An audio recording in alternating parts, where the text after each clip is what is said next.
إن الحمد لله الواحد الأحد الفرد الصمد الذي لم يلد ولم يولد ولم يكن له كفوا أحد نحمده حمدا كثيرا طيبا مباركا فيه ونشكره ونستعين به ونستهديه ونعوذ بالله من شرور أنفسنا ومن سيئات أعمالنا إنه من يهده الله فهو المهتد ومن يضلل فلن تجد له وليا مرشدا ونشهد أن لا إله إلا الله وحده لا شريك له ولا مثل له ولا مثيل له ولا ند له ولا ضد له ونشهد أن سيدنا وحبيبنا وأسوتنا وقدوتنا وسراجنا المنير محمدا عبد الله ورسوله وصفيه من خلقه وحبيبه اللهم صل على محمد وعلى آل محمد كما صليت على إبراهيم وآل إبراهيم إنك حميد مجيد وبارك على محمد وعلى آل محمد كما باركت على إبراهيم وعلى آل إبراهيم إنك حميد مجيد أما بعد فقد قال الله عز وجل في كتابه وإذ قال ربك للملائكة إني جاعل في الأرض خليفة قالوا أتجعل فيها من يفسد فيها ويسفك الدماء ونحن نسبح بحمدك ونقدس لك قال إني أعلم ما لا تعلمون وقال الله عز وجل وعد الله الذين آمنوا منكم وعملوا الصالحات ليستخلفنهم في الأرض كما استخلف الذين من قبلهم وقال الله عز وجل ظهر الفساد في البر والبحر بما كسبت أيدي الناس ليذيقهم بعض الذي عملوا لعلهم يرجعون. أما بعد, my dear respected brothers, respected scholars, ulama, huffaz of the Quran, fellow Muslim friends, by the grace of Allah Azza wa Jal, we have once again gathered in this blessed house of Allah to remember Him alone and to worship Him alone, sincerely for the sake of Allah, to please Him, Allah Azza wa Jal alone. And we ask Allah Azza wa Jal to accept from all of us. Ameen Rabbil Alameen. Last week we spoke about the etiquettes and how to get the full reward of coming to the masjid. Today, inshallah, we want to speak about something that's slightly detached but very, very important. We live in an age where we see the situation of the world in disaster. We see the famine in Yemen, which is recorded to be the worst in history, where women and children and elderly are all people generally are so hungry that they're literally dying from hunger. We see the situation of the Uyghur Muslims in China, where millions are put into concentration camps just for their faith alone, and no one says anything. We see the situation of the Rohingya Muslim of the Rakhine state in Burma, massacred, pillaged, raped, burnt alive, and nobody brings justice forward.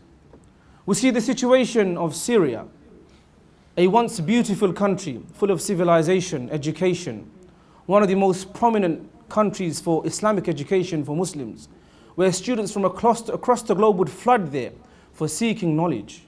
Today, it's barely a country. Forget safety, it doesn't even have the basic infrastructure left anymore. Look at Iraq, one of the most historic countries in our Islamic history. Baghdad, Kufa, Basra, where some of the giants of Islam came from, where they developed and collected and compiled our deen, today is in a disastrous situation.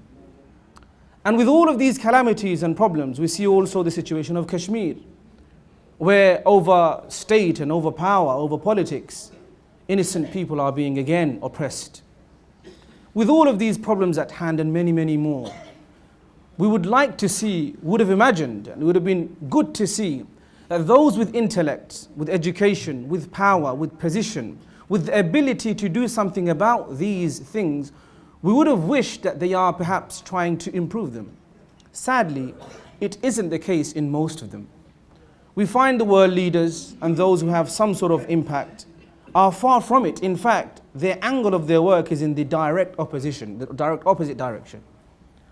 Instead of trying to deal with the issues that we have in our world, we find that populations, governments, large corporations, huge multi-billion companies are working towards the further destruction of the world. As Noam Chomsky says, two of the greatest fears or threats facing humanity at large is mass extinction from nuclear warfare or climate change and global warming. Governments, instead of dealing with issues at hand, we see contributing towards these things more. Even right now as we speak, there is continuous mention in the media of a possible nuclear war between certain countries. As if this is playing with toys, not considering that this includes the lives of billions. This is the situation that we live in. And we as human beings, and as Muslims especially, have certain responsibilities. Allah Azza wa Jal, when He created us and before He created us, He spoke to His closest angels about this creation. Allah records in Surah Al-Baqarah, He says, وَإِذْ قَالَ رَبُّكَ. When your Lord Allah Azza wa Jal spoke to the angels, said, لِلْمَلَائِكَةِ إِنِّي جَاعِلٌ فِي الْأَرْضِ خَلِيفَةً, that I am about to make on earth a vicegerent, a khalifa, someone who will improve, develop, work on, improve the situation of the world, who will be a positive contributor to society. قالوا, they said, the angels, أَتَجْعَلُ فِيهَا مَنْ يُفْسِدُ فِيهَا وَيَسْفِكُ الدِّمَاءِ. Are you going to, Ya Allah, create somebody on earth with the ability to destroy, those who will destroy, cause fasad, and do, or go into wars and spill blood? Allah Azza wa Jal says, قَالَ إِنِّي أَعْلَمُ مَا لَا تَعْلَمُونَ. I know what you know not. Allah Azza wa Jal, the purpose of our creation was solely, first of all, to worship Allah. But this worship of Allah comes in two sides. First of all, fulfilling the rights of Allah Himself. Thereafter, fulfilling the rights of those people and those things around you. So the haqq upon us as a human being is from two sides. From Allah Azza wa Jal, Allah has certain rights over us. Worship Allah, do your salah, give your zakat, go to hajj, be charitable, take care of people. But then we have those similar rights or more rights which are then owed to those who are around us, to our family, to our society, to our neighborhoods, to our communities, to our world, and to our environment too. See, shaitan, his enmity against us isn't just to destroy us by sending us to Jahannam. His enmity against us also leads him, forces him, encourages him. A part of his mission is to also destroy us in this dunya. We see that, for example, last Friday, there were mass demonstrations across the globe against climate change, trying to call on world leaders to draw some attention to this issue, because recently a report was written to the United Nations in which 100 experts contributed, and more than 7,000 studies were gone through in order to compile this report. We've found, and the report finds, that in terms of the carbon dioxide that's in our environment, in our air, on a daily basis, the amount that's added carbon dioxide into our atmosphere is about 22 million tons. Okay, what does that mean? Where do these come from? This carbon dioxide and these forms of pollution come from a range of different things, from power plants, man-made sources, vehicles, burning fossil fuels. Inshallah, we'll speak about that in a minute, bi'idhnillah azza wa jal. But all of this carbon dioxide, the level and the concentration of carbon dioxide in our atmosphere right now, in our air right now, it hasn't been this polluted in almost 500,000 years, according to experts. And all of this is from contributions of the human being. And is being led by some of the most civilized, some of the most privileged societies. The negative contributions, damaging our society, our environment, our earth, our planet even more, is being led by those who are the most advanced in their technology. We find, for example, that the way this affects is the sea levels, the coastlines, and so on and so forth. We also find that Allah Azza wa Jal, when He created this earth and He created this universe, yes, He created us to try and look after, improve earth, construct and make it more beautiful. But alongside, Allah Azza wa Jal gave us certain beautiful things which He installed Himself. Certain safety measures. Allah has given us daytime, sunlight, which is the source of all life, they say. During the night time, we have the beautiful moon and the environment, the possibility and the ability to rest. Alongside with these natural beauties and these protective measures that Allah Azza wa Jal has put in place, there's also something called a layer of gases, which is also referred to as the ozone layer. The purpose of this ozone layer is supposed to protect human beings and organisms living on Earth from external damage, from asteroids, from meteorites coming into Earth, destroying it. So this layer of gas serves as a protection from something bad coming in from outside. But also, the other effect is that when we continuously improve or increase the temperature, when we continuously increase the temperature of our Earth by pollution, various types we'll speak about inshallah, what happens is eventually or ultimately all of these gases get trapped inside this layer. And these gases and this pollution, this heat and this temperature rising has a significant and detrimental effect on our environment and also on ecosystems, meaning organisms, human beings, animals, fish and other organisms that live all around us. First of all, what causes it? Where does it come from? What does it mean? Like we said, what happens ultimately is that the air around us gets filled up with carbon dioxide, which you can't breathe. If you breathe it, you'll probably die, or you will die if it's too much. And then at the same time, the temperature is increasing. It's being caused by fossil fuels being excessively burnt, by deforestation, which means cutting down trees for people's own gains or for trade or for other reasons, just to clear up land, by excessive farming, by waste management methods, like for example the way they fill up lands with waste or how they burn waste. This is all increasing and contributing towards the increase of the temperature of our planet. Mining alone, which is extraction and delivery of minerals and metals, that alone counts for 5% of the heat and the pollution that's being sent out into our atmosphere. Overconsumption, which is israf, which Islam forbade, also has a huge impact on the pollution around us. How so? How does it affect us? It affects us by, first of all, like I've said before, it increases the temperatures of the climate and disturbs ecosystems. Because we, for example, function at a particular temperature, and the Earth works best at a particular temperature. If that temperature increases, then the continents of the North and South Pole and the ice-filled places, they eventually start to melt. And so this effect is on the biodiversity. On the oceans, because of global warming, we find that the ice around the world is melting. And the North and South Pole, as they melt their ice, they are connected to the oceans, of course. And the ocean level increases. It is estimated by experts by 2100, which is in just a few years, the sea levels or the ocean levels could increase by at least 1 meter, which would be completely disastrous, as we can see the effects of it already. The effect of it also, of pollution, of global warming, of climate change, is on the air itself that we breathe. According to studies, the air in Tower Hamlets is 5% worse than other boroughs, which means that the air that you're breathing is literally damaging your lungs. And so, man-made problems, that's affecting mankind themselves. Weather changes, more droughts, heat waves, precipitations, more natural disasters like floods, hurricanes, storms and wildfires. All of these are the effects of global warming, climate change, which is all, like we've said before, caused by, added to by excessiveness by human being, by wars, by excessive usage of weapons, of aircrafts for wars and just for daily usage. And so we find that the governments do try to advise us to be more eco-friendly, be more economic how we live our lives. But then at the same time, we would expect a similar kind of responsibility from the governments too. You don't stroll into wars and advise your people and your populations to try and reduce their carbon footprints. It doesn't work like that. It's a form of hypocrisy there.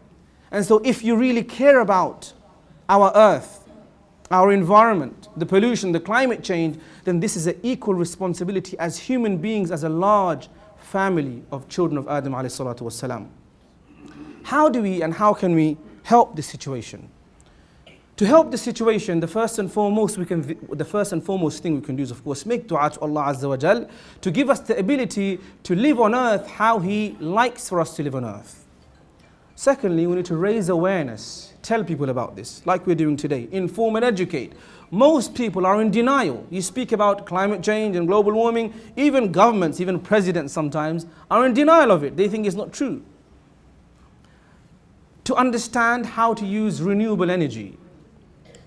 The Prophet ﷺ has instructed this, to recycle, to use only what you can finish, to not do israf, to not be of those who do israf. Allah says in the Quran, وَآتِ ذَا الْقُرْبَى حَقَّهُ وَالْمِسْكِينَ وَابْنَ السَّبِيلِ وَلَا تُبَذِّرْ تَبْذِيرًا إِنَّ الْمُبَذِّرِينَ كَانُوا إِخْوَانَ الشَّيَاطِينَ. That those who waste excessively are the brothers of shayateen, meaning they're aiding them in their effort of trying to destroy human beings, the earth, and also their actions for the akhirah. Weatherize, meaning make your homes and the places that you live in and you work in more suitable to be able to suffice without excessive use of energy. Meaning insulate them better and have enough windows for you to be able to suffice without air conditions and fans in the summertime. Energy efficient appliances you can also purchase. Reduce water waste. You waste the water, you think, how does it affect earth? Well, for you to be able to, or for this water to be refined and cleansed and purified and pumped back into your taps, takes a huge amount of energy. And so the less you use, the more you are helping your own electricity bill, your own water bill, and also the planet and the environment around you. Buy only the food that you can eat. Excessive farming, which is being demanded by excessive purchase of foods, is a huge effect and factor towards pollution.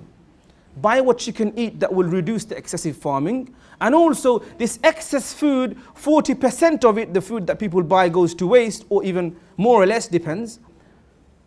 For them to deal with that food takes again energy. All of it which is israf. Saving electricity by purchasing LED bulbs. It helps heavily your electricity bill also, but also helps your environment around you. To take off plugs when you go to sleep. Experts say this all the time. It's a fire hazard too. To turn off lights.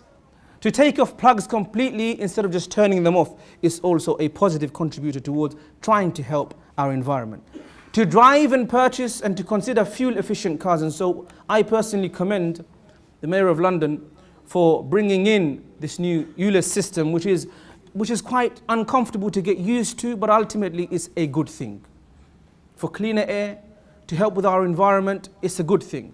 And so to understand it from this perspective and to also work towards it, to drive and purchase and think about fuel efficient cars, electric cars, to cycle more, to walk more, which is all good for your health. The Muslim charity run, which we done last Sunday, was a good initiative to remind us of the importance of maintaining our health, to walk, to run. This is from the sunnah of our Prophet, subhanAllah. And then there are other small things, for example, basic things like keeping your tires inflated also increases the range of the miles that the vehicle gives you, which then saves fuel too. We see that this is not something that's far away from our deen. Islam teaches us to be modest. Islam teaches us to be modest in our spending too. To economize, to not do israf. Allah says in the Quran, ظَهَرَ الْفَسَادُ فِي الْبَرِّ وَالْبَحْرِ. That corruption has erupted and come to surface on land and on sea. بِمَا كَسَبَتْ أَيْدِي النَّاسِ. The reason behind it is the work of men themselves. Exactly what's happening. The pollution, the climate change, and the huge contributors are human beings themselves. Climate itself didn't change by itself. We are changing it by our inaction or actions. And so Allah says, why is He doing this? Why is He allowing for the effects of our elections or our inactions or our actions to be showing on earth? He says, لِيُذِيقَهُمْ بَعْضَ الَّذِي عَمِلُوا. So that they can see and taste some of what they have done. The effect, desired effect is لَعَلَّهُمْ يَرْجِعُونَ. So that they may perhaps return and come back to living in a environment friendly way, in a way that doesn't just benefit us in our deen, but also positively affects and impacts our society, our environment, and our natural system, This is Allah's world. We try to live in it how Allah commanded, and perhaps by our efforts Allah will accept and forgive us. وأقول قولي هذا وأستغفر الله لي ولكم. نحمد الله حمد الشاكرين ونصلي ونسلم على النبي الكريم محمد وعلى آله وأصحابه أجمعين. وارض اللهم عن الخلفاء الراشدين أبي بكر وعمر وعثمان وعلي وعن سائر أصحاب نبيك يا أرحم الراحمين. اللهم تقبل منا إنك أنت السميع العليم، وتب علينا يا مولانا إنك أنت التواب الرحيم. اللهم ربنا ظلمنا أنفسنا وإن لم تغفر لنا وترحمنا لنكونن من الخاسرين. اللهم يا الله ألف بين قلوبنا وأصلح ذات بيننا يا رب العالمين. اللهم أيد الإسلام والمسلمين. اللهم انصر إخواننا المستضعفين في جميع البلاد يا أرحم الراحمين. اللهم انصرهم في كشمير. اللهم انصر إخواننا في فلسطين. اللهم انصرهم في الصين. اللهم انصر إخواننا في الشام وفي العراق وفي جميع أنحاء العالم يا رب العالمين. اللهم انصرهم في اليمن يا رب العالمين. وصل اللهم وسلم على نبينا محمد وعلى آله وأصحابه أجمعين، وأقم الصلاة.